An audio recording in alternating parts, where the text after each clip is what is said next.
up? My name is Ange. Welcome back to my channel. In today's video, we are going to be going over my December wrap-up and my January TBR.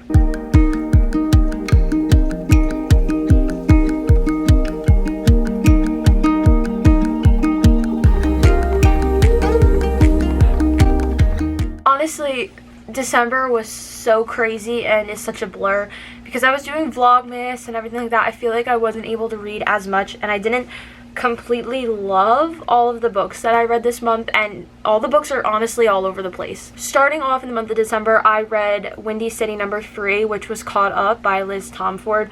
I rated this one 4 stars, and I absolutely loved this one. I ate this one up, right? So this one's about Kai. He's a single dad, and he's a starting pitcher for Chicago's MLB team. He's stretched too thin. He's firing all the nannies, and finally his coach is like, you know what? I have the perfect nanny for you, and you can't fire her because she's my daughter. Now, she's coming home because she just has nothing in her brain to do the baking anymore. She's like, I can't come up with any creative ideas. Everything's burning. I don't know what's wrong. And I forget the actual term, but she has this super high award. She's a high-end pastry chef.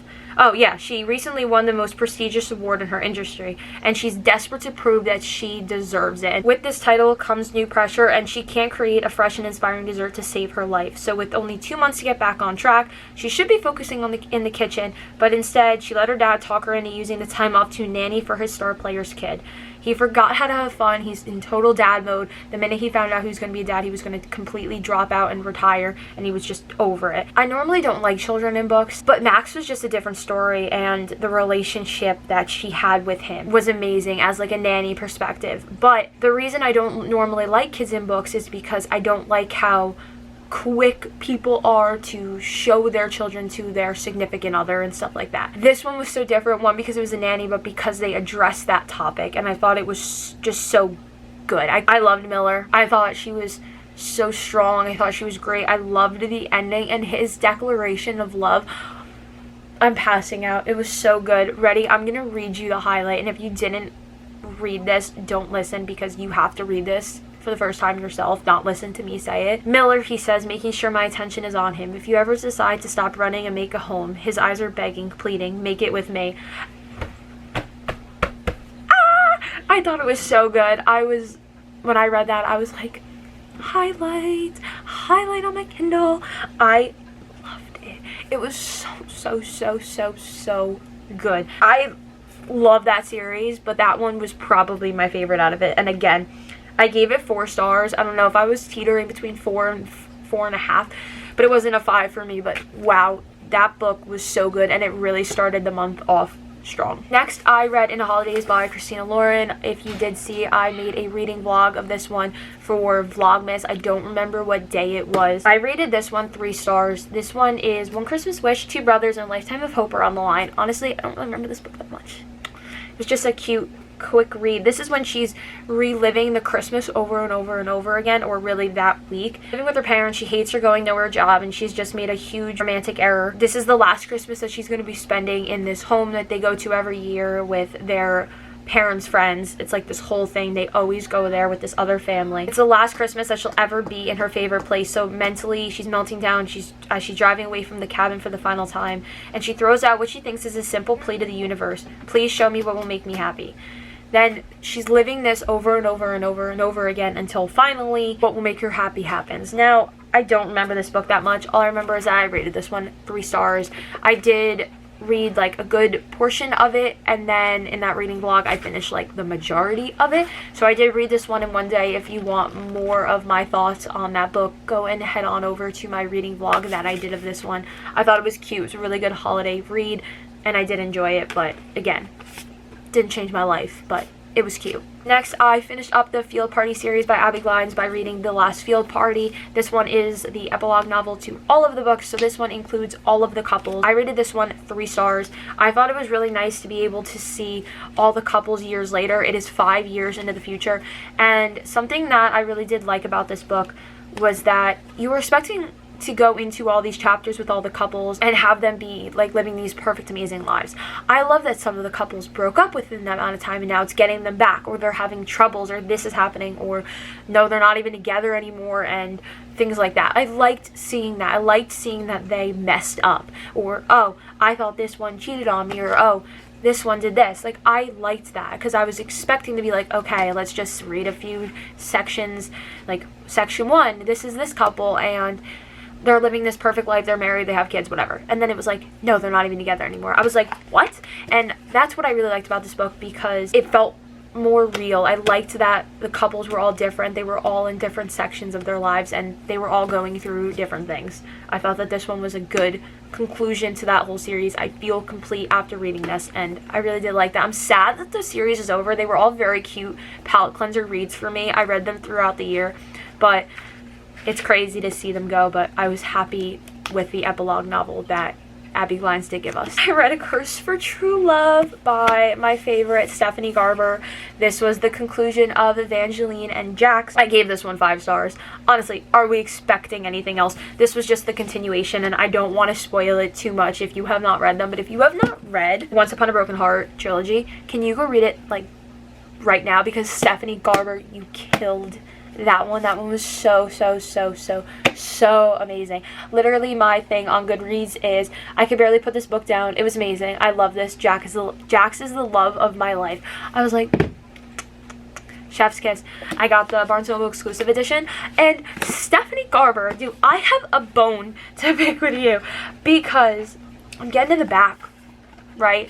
Looking. Turn the page for a letter from Stephanie Garber, an exclusive alternate ending, right? If you were reading this letter, you are in possession of an edition of A Curse for True Love that is one of 3 alternate endings. I was like, 3? There's 2 other ones out there? I was like, I need to read them. How do I find them? Someone, please, send me the alternate endings, all of them, because I need to know everything. I just thought it was so good. I loved this book. I love her characters, and that's the thing for me with Stephanie Garber's books, is I get so emotionally attached to all of her characters that I'm like, I love them. I think about Jax every day. I really do. And isn't it so pretty? Look how pretty this is. And then, because I have the Barnes & Noble exclusive edition, are you ready for when I take the dust jacket off? The Ballad of the Archer and the Fox. If you know, you know. If you know, you know. I love this book. I swear by this series. I do. It's the best trilogy. I think probably one of the best trilogies that I've ever read in my life. Stephanie Garber. My girl. You did it again. It's amazing. I love it. And finally, for the month of December, I finished up the last book in a series that I read a super long time ago, and then this book came out and I had to finish the series, so I read Cherish by Tracy Wolff. Honestly, I rated it 3 stars. So I think this is book number 6. It's the final book, and that is the only reason that I picked it up.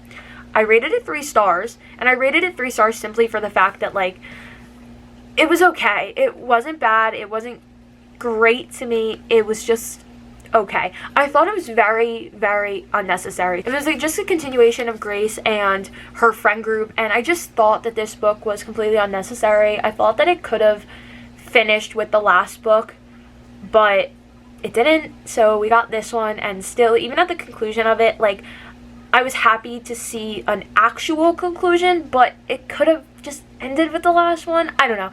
I feel like I've grown up a lot since I read all of the other books. I don't even remember when I read book 5. I just know that I read them a while ago, and I just feel like I have grown up since. I really only picked it up because I was reading the rest of the series, and I couldn't leave it unfinished. It was good. It wasn't great. It wasn't bad. I think I have just personally grown out of this series and this kind of thing, for lack of better terms. It took me a really long time to get through. I think like 2-ish weeks for me to read this, and that was the end of my December, so it was okay. I think I've just grown out of this kind of thing. Those are all of the books that I read in December, so if we're just looking at them here, plus the 1 Kindle book, it was a good reading month, don't get me wrong, but I think that I could have done better. But I was so busy with Vlogmas and trying to do trying to stick to that schedule of Vlogmas. Oh my gosh, I was working overtime on that one, but now that Vlogmas is over, I am making it my 2024 goal to put a lot of effort into my Bookstagram, my booktube, and I also started a book club on Fable, so those book club reads that I do with my friends, you can follow us along. I will put that link down below. That'll always be in my video links from here on out. If you just look in the description, you will see that, and you can join us along. You get a little bit of a sneak peek on what our book clubs are going to be looking like. You get a sneak peek on the video that will come the following month. You can read along with us, do a discussion, things like that. I think it would be super fun to get a little sneak peek on what we are thinking. So I hope you enjoy it. That book club read for January is If He Had Been With Me by Laura Nolan. I'm pretty sure that's how you pronounce her name. I apologize. I am halfway through that book right now, but we will get to that. So for the books that I want to read in January, right, here are the books that I want to read in January, plus a Kindle book that I already finished at the time of filming. Starting off, I wanted to finish in January, but now, since before filming this, I have finished it, was Love Light Farms by B.K. Borison. This book was our December book club read. I did not finish in time for January. I don't think any of us finished before January, but I did film that video today. You will see our book club read at the end of January for that December book, so stay tuned for that. That one was about two best friends' fake date to reach their holiday happily ever after in this first romantic comedy in the Love Light series. There are 4 books. It's, I'm pretty sure, throughout all of the seasons, so it's a winter book, spring book, summer book, and fall book. A pasture of dead trees, a hostile takeover of the Santa barn by a family of raccoons, and shipments that have mysteriously gone missing. Love Light Farms is not the magical winter wonderland of Stella Bloom's dreams. In an effort to save the Christmas tree farm she's loved since she was a kid, Stella enters a contest with Instagram famous influencer Evelyn St. James. With the added publicity and the $100,000 cash prize, Stella might just be able to save the farm from its financial woes. There's just one problem. To make the farm seem like a romantic destination for the holidays, she lied on her application and said that she owns Love Light Farms with her boyfriend. Only there is no boyfriend. Enter best friend Luca Peters. He's just stopped in for some hot chocolate and somehow got a farm and a serious girlfriend in the process. But fake dating his best friend might be the best Christmas present he's ever received. Now, I'm not going to go into it, but I did finish that book, and like I said, we filmed that video today, so stay tuned at the end of the month for that video. I think it's going to go up like the last week of January or so stay tuned for that, and then you get my opinion on that before my January wrap-up comes around. So I did finish that. Next in January, I want to finish If He Had Been With Me by Laura Nolan. This is our January book club read. I am halfway through this. Also, my bookmark exploded, and this one says, if he had been with me, everything would have been different. Autumn and Finn used to be inseparable, but then something changed, or they changed. Now they do their best to ignore each other. Autumn has her boyfriend Jamie and her close-knit group of friends. Finn has become that boy at school, the one that everyone wants to be around. That still doesn't stop the way Autumn feels every time she and Finn cross paths, and the growing, nagging thought that maybe things could have been different. Maybe they should be together. And as time passes, Autumn realizes she might not get another chance to make things right before it's too late. So I'm halfway through this. I don't want to spoil it. I know Cameron is halfway through this at the time of filming. And wow. I'm on chapter 39. So literally like half. I'm pretty sure I am at the halfway mark. So I want to finish this. I'm super excited. I'm going to finish this soon. This is a good book. This is a good book. And I heard that it breaks people's hearts, so love that. Let's start the new year off right. Let's start January with this sad book, right? Let's get into it. So this year, I'm really trying to get through my physical TBR and read the books that I've had for a while that I just haven't gotten to. I got this a while ago. I love Jennifer Lynn Barnes, so I got The Brothers Hawthorne a while ago, and it's just been sitting on my shelf. I haven't touched it, so I really want to read this one. There's something on the book. What the heck is that? That's going to annoy me. 4 brothers, 2 missions, 1 explosive read. Grayson Hawthorne was raised as the heir apparent to his billionaire grandfather, taught from the cradle to put family first. Now the great Tobias Hawthorne is dead and his family disinherited, but some lessons linger. When Grayson's half-sisters find themselves in trouble, he swoops in to do what he does best, take care of the problem, efficiently, effectively, mercilessly, without getting bogged down in emotional entanglements. Jameson Hawthorne is a risk-taker, a sensation seeker, a player of game. When his mysterious father appears and asks for a favor, Jameson can't resist the challenge. challenge. He must infiltrate London's most exclusive underground gambling club, which caters to the rich, the powerful, and the aristocratic, and win an impossible game of the greatest stakes. Luckily, Jameson Hawthorne lives for the impossible. Drawn into twisted games on opposite sides of the globe, Grace and Jameson, with the help of their brothers and the girl who's inherited their grandfather's fortune, must dig deep to decide who they want to be and what each of them will sacrifice to win. I flew through the Inheritance games. I also started The Naturals. That was a book club read. I think that was September or October. And I really do like her writing, so I'm super excited to get to this one. I just want to clear off my physical TBR, and I think it's going to be really good. I am excited for this one. I like that it switches point of views, obviously, too. So I am excited for that one, so we will get to that this month. I want to read King of Greed by Anna Huang. This is book number 3. Yeah, book number 3 of the Kings of Sin series. Again, trying to get through my physical TBR. He had her, he lost her, and he'll do anything to win her back. Powerful, brilliant, and ambitious, Dominic Davenport clawed his way up from nothing to become the King of Wall Street.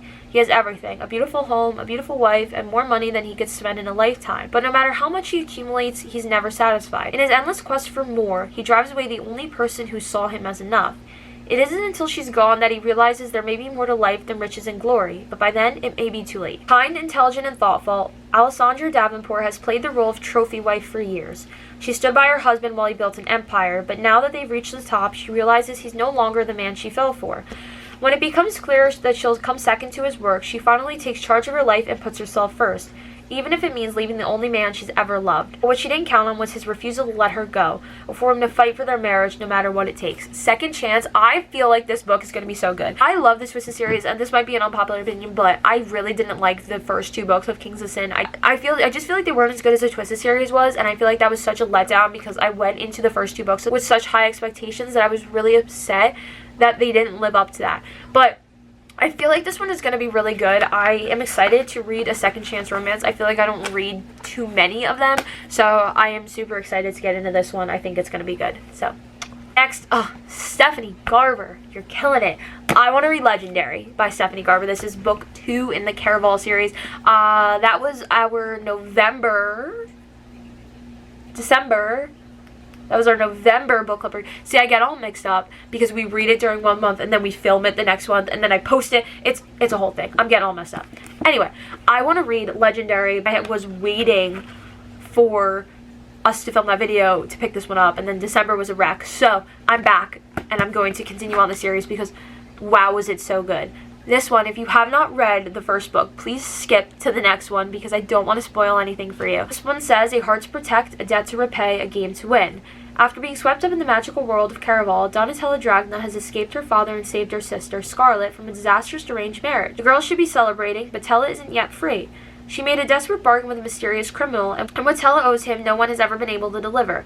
Caraval Master Legend's true name. The only chance of uncovering Legend's identity is to win Caraval, so Tella throws herself onto the legendary competition once more, and into the path of the murderous heir to the throne. A doomed love story and a web of secrets, including her sister's. Caraval has always demanded bravery, cunning, and sacrifice, but now that the game is asking for more.